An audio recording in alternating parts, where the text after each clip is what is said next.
దీపావళి అయిపోయిన తర్వాత రోజు నుండి కార్తీక మాసం మొదలవుతుంది. కార్తీక మాసం అనగానే మనందరికీ గుర్తుకు వచ్చేది కార్తీక స్నానాలు. కార్తీక మాసం విశిష్టమైనది. కార్తీక మాసానికి సమానమైన మాసం ఏదీ లేదు. సత్యయుగంతో సమానమైన యుగం ఏదీ లేదు. వేదములతో సమానమైన శాస్త్రం ఏదీ లేదు. గంగానది వంటి ఇతర నది ఏదీ లేదు. అటువంటి కార్తీక మాసం ఈ రోజు నుండి ప్రారంభమవుతుంది. ఈ నెల నుండి మనం ప్రధానంగా చేయవలసింది స్నానం. రోజు చేసే స్నానానికి కార్తీక మాసంలో చేసే స్నానానికి చాలా తేడా ఉంటుంది.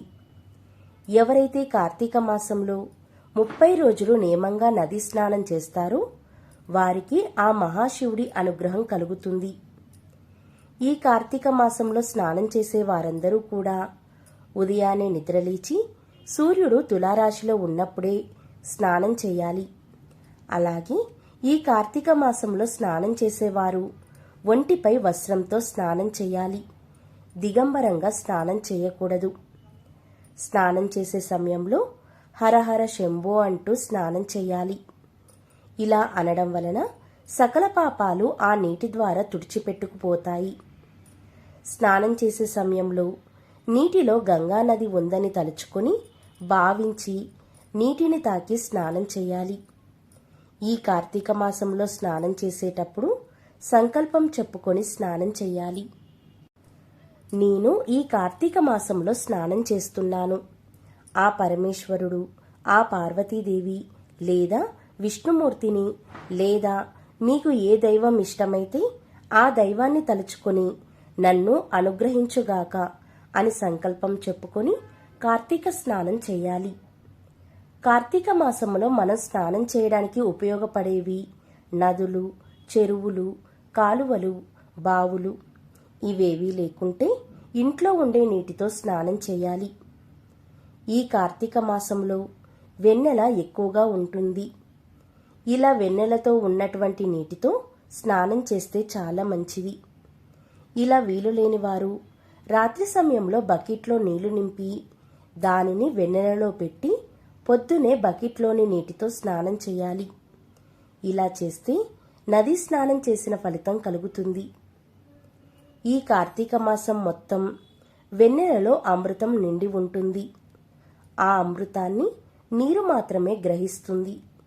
కాబట్టి ఈ కార్తీక మాసంలో వీలైనంత వరకు నదులలో, కాలువలలో, చెరువులలో స్నానం చేయడం చాలా శ్రేష్టం.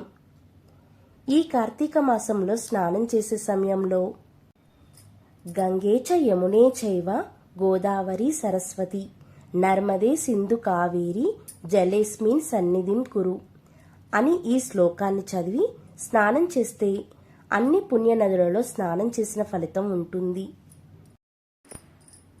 ఇంట్లో స్నానం చేసేవారు ఖచ్చితంగా ఈ శ్లోకాన్ని చదివి స్నానం చేస్తే నది స్నానం చేసిన పుణ్యం కలుగుతుంది.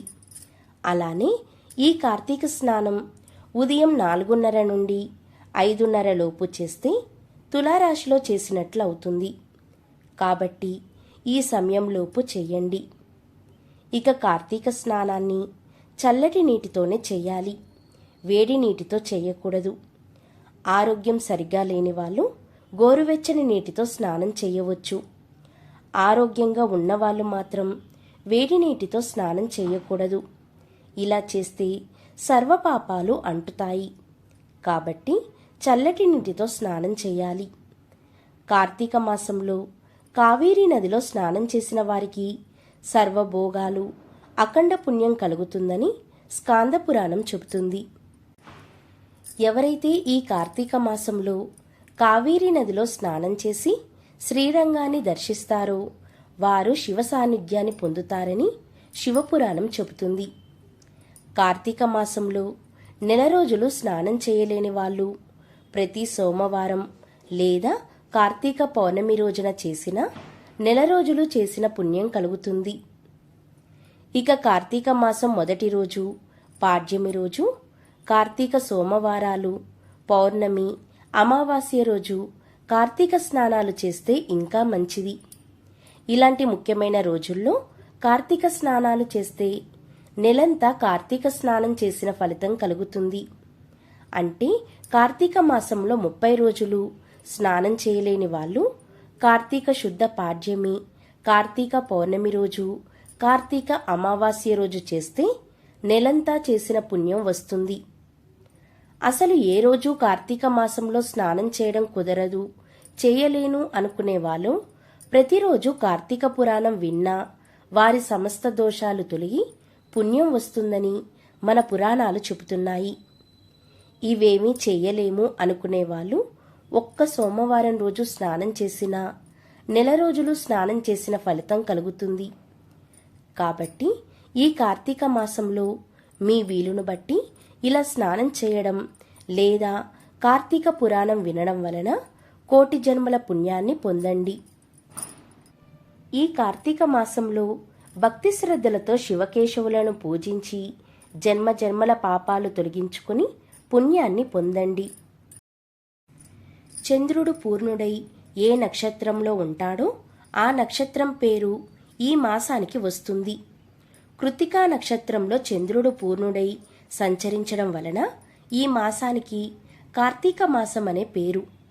కాబట్టి పౌర్ణమి నాడు కృత్తికా నక్షత్రం ఉంటే అది కార్తీకమవుతుంది. కృత్తికా నక్షత్రం అగ్ని నక్షత్రం. శివుడి 3వ నేత్రం అగ్ని. తన తనయుడు కుమారస్వామిని కృత్తికలు అనే ఋషిపత్నులు పెంచడం వలన వారి పేరుతో ఉన్న కార్తీకం అంటే ఆ మహాశివుడికి అత్యంత ప్రీతి. ఈ మాసంలో ప్రాతకాలంలో స్నానం చేయాలి. దీనివలన శారీరక మానసిక దోషాలన్నీ తొలగిపోతాయి, మహాపాపాలన్నీ పటాపంచలవుతాయి. కార్తీక మాసం మొదటి రోజు ఏ 4 చోట్ల దీపాలు వెలిగిస్తే సంవత్సరం మొత్తం మీకు విజయం కలుగుతుందో ఇప్పుడు తెలుసుకుందాం. ముఖ్యంగా కార్తీక మాసం మొదటి రోజు ఈ 4 చోట్ల ఇలా దీపాలు వెలిగిస్తే కార్తీక మాసం మొత్తం దీపారాధన చేసిన ఫలితం కలుగుతుంది.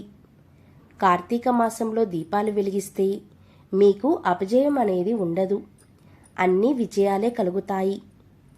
కార్తీక మాసం మొదటి రోజుకు ఎంతో శక్తి ఉంది. కార్తీక మాసం మొదటి రోజు సాయంత్రం ప్రదోషకాలంలో మీ ఇంట్లో ఈ 4 చోట్ల దీపాలు పెడితే మీకు కార్తీక మాసం మొత్తం దీపారాధన చేసిన ఫలితం కలగడంతో పాటు సంవత్సరం మొత్తం అన్ని పనులలో విజయం కలుగుతుంది. కార్తీక మాసం మొదటి రోజు అంటే ఈరోజు సాయంత్రం ప్రదోషకాలంలో ఈ 4 దీపాలను వెలిగించాలి. ఆ 4 చోట్లు ఏంటంటే, మొట్టమొదటిది మీ ఇంటి ముఖద్వారం.